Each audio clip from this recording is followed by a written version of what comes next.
Hey everyone, thanks for tuning in again for another part of the Broken Meeple Top 100. Yes, now that we've got a bit of sunlight, it's actually worth getting some of these videos out nice and quick because, oh my god, it makes the lighting setup in here so much easier. Yeah, you may get a few bright spots here and there, but believe me, not having to set up all the lighting apparatus when you've got a bit of natural light through the window, it's godsend.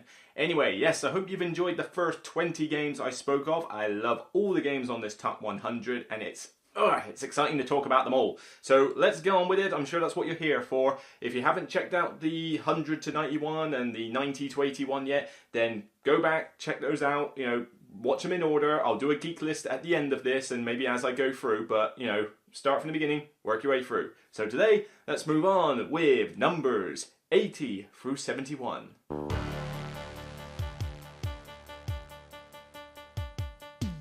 My number 80 has dropped quite considerably, about 50 whole places it's dropped. But I still really enjoy it. It's just trying to get people to want to play this is not always easy because it's got that kind of like big group aspect, but it takes a while for a big group game. It's not like something you could get 8 players and do it within the space of 20 minutes.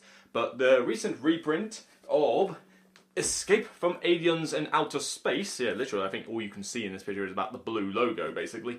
But Escape from Aliens and Outer Space is a hidden movement game. You have a group of aliens and a group of spacemen on the ship, and basically it's hidden movement. So everybody's got a dry erase pad with a map that they're going, and each one draws a card that says whether they get a special ability or have to lie, or have the choice to lie about where they're going next. And then they shout out, either, sector clear or the coordinates of where they are or supposedly are on the map. The aliens are trying to eat the humans and the humans are trying to get off the ship. That's pretty much the deal. But you get all these different maps and there's just so much cool tension in this game as you're sort of going, E8, yes, don't come for me, stay away, get back. As aliens are trying to find your position, especially when 2 of them or more than one think that they've gunned your position, they know where you are, and they're both trying to eat you. And it's just like they're kind of almost like trying to duck and dive between these things, like run between their legs or behind them. And it does cause some great tension. And as much as I'm not the biggest fan of the rule where you have the escape pod has a 25% chance of not working, it's not the best thing to do, it is super hilarious when it happens to someone else. So maybe I'm slightly hypocritical in that point. I have seen this happen to people I've shown the game to, and it does cause a barrel of laughter. So it's like, aha, get out of here! Access denied. And then suddenly it's like they got to run across the map or they just get eaten. But it's a solid game. This new reprint is really good. I mean, it says Ultimate Edition. Ultimate's a bit of a quote-unquote, but comes with cool dry erase pads, comes with nice reference charts on it. It's a very cool edition, not that expensive either, but if you love hidden movement games, then this is a must-buy. Escape from the Aliens Outer Space, kicking off this list at number 80. My number 79 is a party game, one of the first party games I ever played, and it's still going strong in my top 100, even though it has dropped about 15 or so places.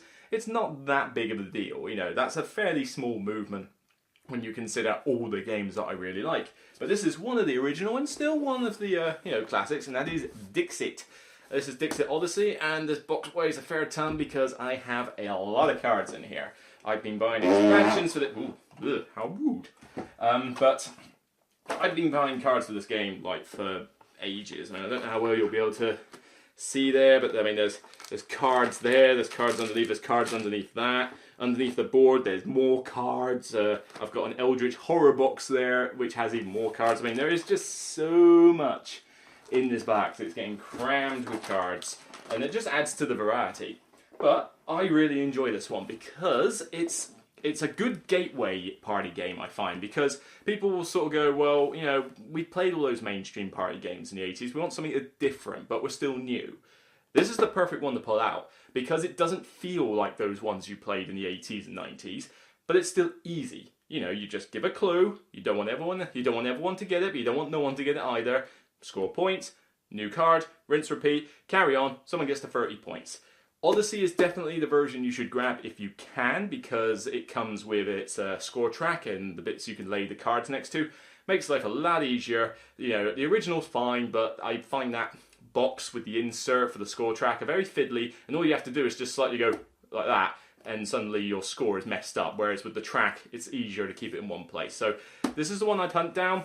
Get whatever expansions you feel. It's just basically what art style you like. That's literally the only difference. It's 88 cards or something per expansion, and you just get different art styles. Although, the newest one, I forget the name, was it called Revelations or something beginning with R? I don't know, but it's got this like, it's all based on fabled artwork, and it's like gold embossed some of the cards, and it almost looks, you know, it's so striking. That's my favourite. I think it's the most recent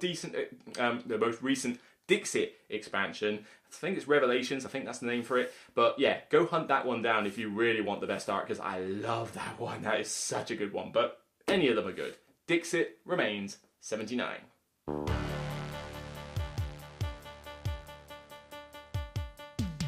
My number 78, I've been the champion of, I swear, because most people I know haven't actually played this game, yet it did go around, it got some buzz, and it proves to be quite popular at a lot of DICE Portsmouth live events. But I really get a kick out of it, and to me, this is the game that basically tells Maichi Koro to, you know, get out of town, because I don't like Maichi Koro, but I do love Dice City. Dice City, I'm not even going to try and pronounce the designer's name. Is it Vangelis Bagirtakis or something? You know, I'm going to butcher that. It's a Greek name, but I can't pronounce Greek. I'm sorry. But this one by Artipia Games and AEG is really good because it takes what Maichi Koro tried to do with rolling the dice and triggering off building abilities, but it adds more depth. It's not just simply, oh, I rolled this, what happens? No, because you can mitigate what dice go where. You've got several rows on your board as to where you can build buildings, and you can build them anywhere. There's no restriction at all where you build them. And then you've got all these different types of buildings, and you can get points in various ways. You know, you could just build a ton of buildings. You could get loads of resources and do the trade ships, or you can get all the combat power and go wail on your friends, well, friends, enemies, and go after bandits, that kind of thing. And the expansions, even though they are pricey, I do admit they are a bit too pricey, but each expansion adds a really cool element to the game. We've now got a gold resource, we've got buildings that utilize the gold resource specifically, we've got cards that not only care what's in the same row, but also what's in the same column. That's really cool. And the most recent one, Crossroads I believe, gives you some objective cards that the Queen wants you to do, which is another way to get points. But what I quite like in it is the trade die, where you have a separate little board and you roll a trade die on each turn as well, and you can do little extra abilities with that. But if you do, you have to put resources down, and then players come by and go, oh yeah, I'd like that bundle of resources, thanks. So there's some cool elements with the expansions, but even the base game alone is great, and I see no reason to have Maichi Koro if you've got this. Can go a bit long with 4 players, I admit, but 2 to 3 players, perfect. 4 players, if you know what you're doing, still good as well. I would never have Maichi Koro, I would have this, but to each their own, that's just my opinion. So Dice City, going strong at my number 78, down 11 places.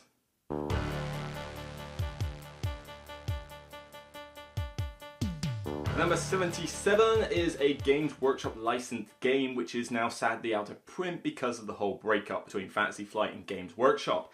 As such, if you want to get a copy of this game in good nick, you are paying stupid amounts of money for it. I mean, people are gouging you for money on the second-hand market with this, but that's why I'm going to hang on to my copy and never get rid of it, because I still really enjoy Chaos in the Old World. Now, I don't tend to go for a lot of the area control smackdown type of games, but the license here interested me. You know, I've played Warhammer and 40k in my time, so I like this, you know, these chaos gods, you know, the grotesque imagery and just the way that they all interact with each other. But in this game, it's one of those games where you only want to play it with the maximum number of players. It's really weird. This was on my top 10 list I did recently with that same thing. I think it came number 1 actually. It was certainly on it. And basically because it's so much more balanced with the maximum number of players, but everybody gets their own faction. They're very different in how they play and even what they need to do in order to win. You know, one needs to beat on the others relentlessly. The other one is just trying to spread all over the place. Some have magical powers. It's really cool. The miniatures are nice, you know, the board, you know, with the sort of unveiled lumber skin or whatever it's meant to be printed on. You know, the artwork's fantastic in this, you know, really nice British artwork. It's a really solid game, and, you know, I can see the box is starting to see a little bit of scuff here, but, oh well, that's normal for most games on my shelf, because as much as I'd like to collect a few games, I probably am not the best person to keep them in the best nick. But, you know, at least for my box container perspective. But yeah, I really enjoy this one. You get to wail on other people. It's great with a maximum number, lots of different styles, lots of different ways to play, ways to win. And the expansion adds a Skaven, again, a new way to win. Allows for 5 players if you want a really long game. I'm happy just to leave them out and just have the 4 players, but it's all good. Chaos in the old world. Don't go out of your way to try and spend 150 quid on this if it's on the second-hand market just to get a copy. But if you do manage to get one for a reasonable price, can recommend it. Chaos in the Old World, number 77.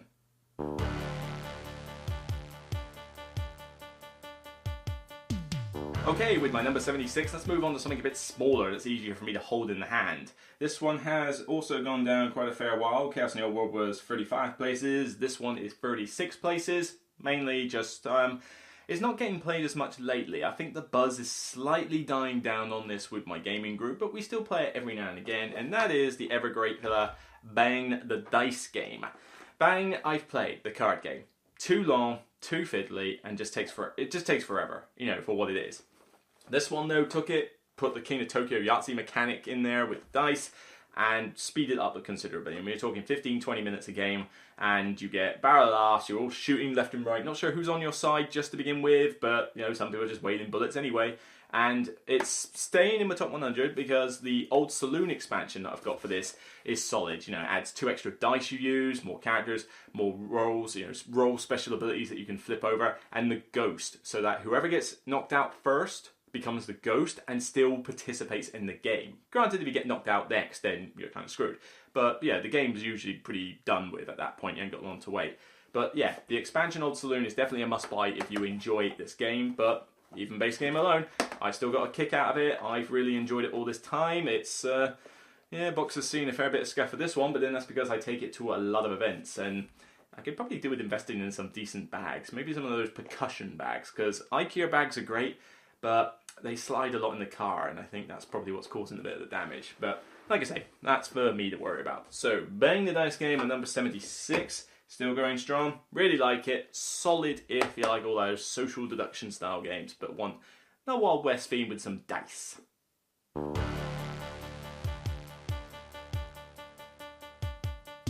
My number 75, we're back to a slightly bigger game, but we're also finally back to a new debut. This was not on the list last year because I never played it at that point. I was fortunate enough to find this on the second-hand market. It's one that I've heard a lot of talk about from the Dice Tower Network when they're on, doing top 10s in their own podcasts and that. Lots of people have talked about this. It is known as just basically, plastic lust, essentially. But that is Cleopatra and the Society of Architects.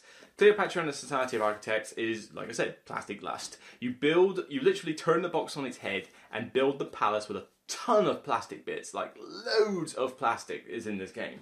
And it's so simple though. You have a market with cards that just add to it as goes on. You choose which of the columns you want, and you build various plastic pieces. Very simple game to play.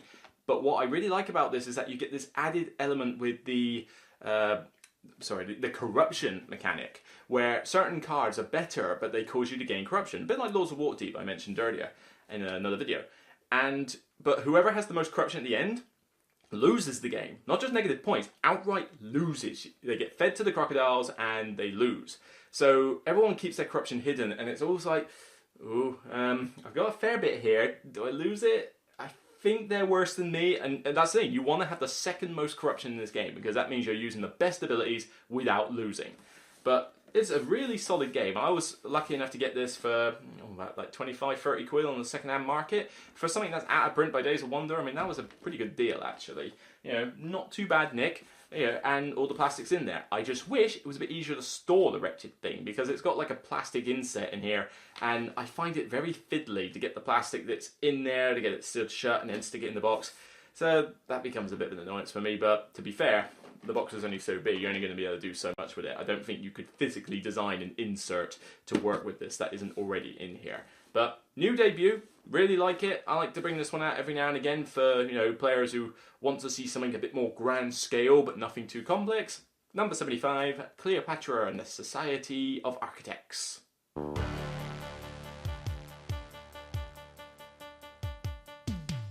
My number 74 has climbed 6 places since last year. It's constantly been hovering around this sort of 75 to 70 mark, 70 to 80 mark. And, in the top 75, I think it literally scraped in 74, 73 or something. But I still really enjoy this one. People have a fascination over a game called Puerto Rico and another game called Race for the Galaxy. And those games are fine, spoiler alert, they're not on my list, they never have been. But I like the mechanic with choosing the different phases, like I'll pick this role and it does this. I like that. Puerto Rico goes on for a little while, people get really headstrong about, oh, well, I need to sit next to you because you're the new player and I'll get an advantage. People are a bit too snobbish about that. And Race for the Galaxy is a fun game, I like it, only with 2 players though, with any more and it's just chaos. But I just get my butt whooped in Race for the Galaxy because I'm not very good, I forget what the icons do, and clearly it's got a very steep learning curve. But a good game. My personal pick though, and the one that makes the list, San Juan. 2nd edition, doesn't really matter if it's 1st or 2nd edition. All the 2nd edition did was just put in the extra building expansion, which was like a mini thing. But hey, more of the good stuff, I can't complain. But San Juan takes that facility with the choosing of the role, so I'm going to be the builder or the prospector or something, and I get the privilege action and everybody else gets to do the lesser action. It's a really cool system because you have to think, I could use that bonus, but I need to take it if I want that bonus. And then I think, well, I'm going to build this round, but I don't desperately need that discount. But I reckon Sarah over there is going to build something, so you know what, I'll let her take the role, and I'm going to take this one instead, because I know I'm going to get around to doing it anyway. And then you sort of get to that point, it's like, she didn't take that role, wait, I didn't build this round. So you get these cool little bits with there, but here it's dirt simple, because the deck of cards is everything. And I love multi-use cards in the game, love multi-use cards, because you have all those decisions to make with just a few cards. In here, they are your money, they are your production resources, they are your building. So you constantly have to decide, well, I need all those cards to build this, but then this is a good ability, and oh wait, I've got some coffee down here, there's another card, and I don't know, I do really enjoy this one. It's, doesn't hit the table too often, because, like I say, there's a lot of other good games, but this is my personal pick for using that system, and I would like to see that system used again in another game. Just, can we, take it away from San Juan and, try a different theme or something? Because, like I say, the theme in here is no point, really, but plays pretty well, nice and easy to learn. I really enjoy this. San Juan 2nd edition.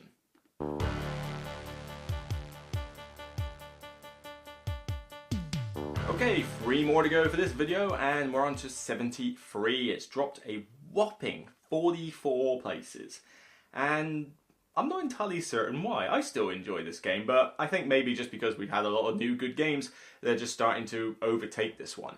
But even though I don't bring this to the table as often as I used to when I first played it, I still hold that this is one of the best gateway games out there, especially if you're interested in city building, and that is Quadropolis. Again, Days of Wonder. In fact, yeah, Days of Wonder feature quite a lot on this list, but they put out good games, what can I say? Now, Quadropolis is city building tile laying game, and you have a middle board with all the tiles on it, and you have these architects that point through the rows and columns, and they're numbered. You put them all around the edge of the board, and you choose the tile that it points to, and then a pawn goes there to block other people from seeing that row and column. It's a bit like what I mentioned with Targi on the previous video, and it just goes around like that. You have 4 rounds. You can have an expert mode, which brings in more sort of complex buildings, and 5 rounds. But the base game of this, you can get done in 30 to 45 minutes with ease, absolute ease, even if people are APing. And it just zips around, 4 rounds. It has one of the best inserts ever designed for a board game ever. At least until you buy an expansion for it, but from the base game, the insert is perfect. You can literally just go, tiles, spread, start round. Put them away, shunk, next one, shunk, shunk, and it just such clockwork. But yeah, you put them in the expansion and then you have problems. But I still really enjoy this. It's vibrant, it's colourful, it's so simple to teach. The rules are so simple. Even the scoring for each of the different city bits is pretty easy to explain. Maybe the harbours are a little bit weird because most people haven't heard of the word contiguous and aren't entirely certain what it means. But aside from that little blemish, the whole thing is easy to teach. I would like to see what this designer could come up with, because I think this is more of a one-hit wonder for him at the moment. But yeah, this is another solid one in my Gateway collection, and there to stay, Quadropolis.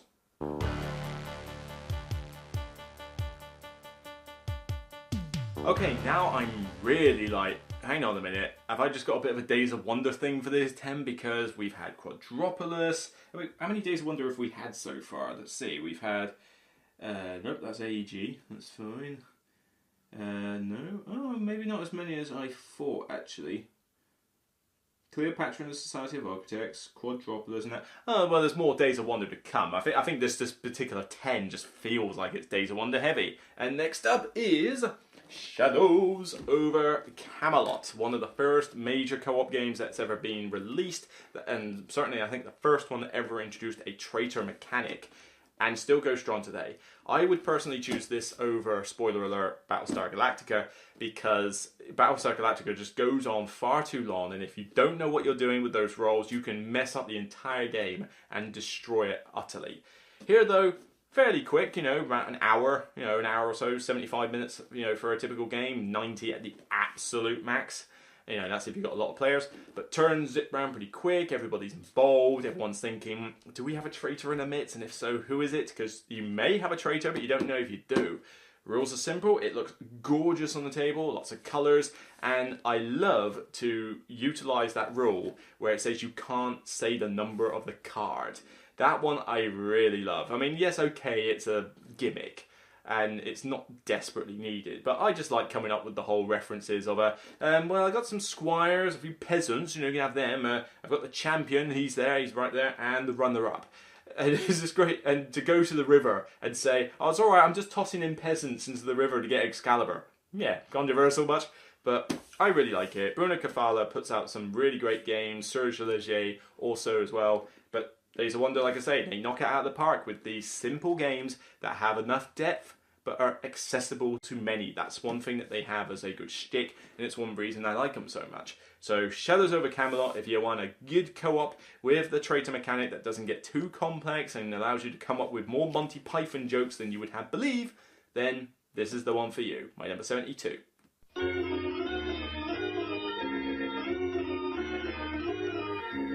And wrapping up this video, my number 71 is a gigantic long Euro game. Yeah, just in case everyone's out there thinking, well, he only likes all the simple little games, the Amerifrashy, the titty little gateway games. I say, no, you shut up. I enjoy games like, oh, jeez. Wait a minute, that's not the one. Get it right, you fool. You fool. This is the one I'm on about. Vinhos Deluxe Edition. Yeah, I can barely even see over it. I'll put it over to the side here, maybe. Vinhos. Yes, I do like big chunky Euros from time to time. I don't like a game that goes on for too long without giving me a decent feeling throughout, without keeping me engaged. So, I will rag on a lot of Euros that go on for like 4 to 7 hours, and some that go on for 3 to 4 hours, yet I've got so much downtime or it's so boring I don't want to play them for 4 hours.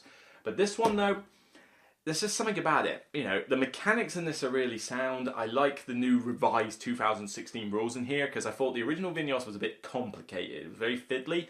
This one though has done what a lot of these heavy Euros should do. Streamlining. It's streamlined it, it's kept it heavy. There is still a ton of depth in this game and you still have to think hard.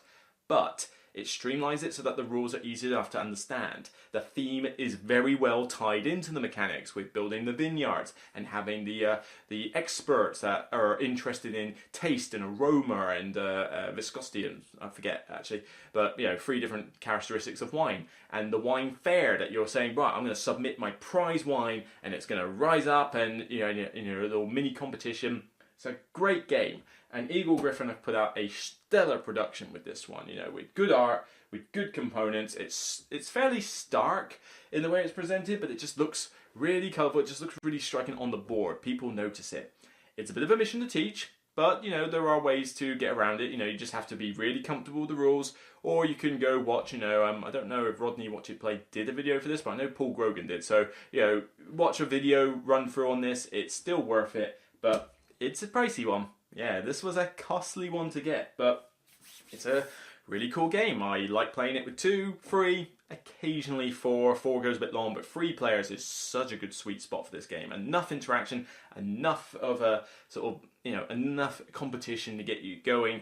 but doesn't take too long. And like I say, I love winemaking as a theme, so maybe the theme is speaking to me here, where the mechanics are so strongly tied into that. And if it's a theme I enjoy, it's something I'm likely to get behind at least, or I'm at least going to like it that much more if the theme is solid for me. So ending my list for this week, oh my god, well, this week, this time, my 80 through 71, ending with a giant of a game, an absolute giant of a game. But still love it, my 71.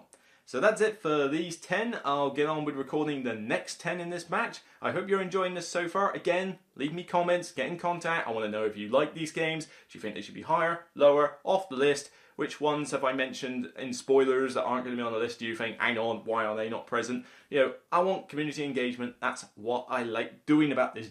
Well, I was about to say job. This isn't a job, this is a hobby. But I like engaging with you guys, so please leave comments, leave the feedback, let me know what you think. So that's it for me. I'm going to get on with the next 10, so I'll see you on the next show. And remember, 3 hours, 1 hour, 30 minutes, doesn't matter. It's still only a game. See you soon.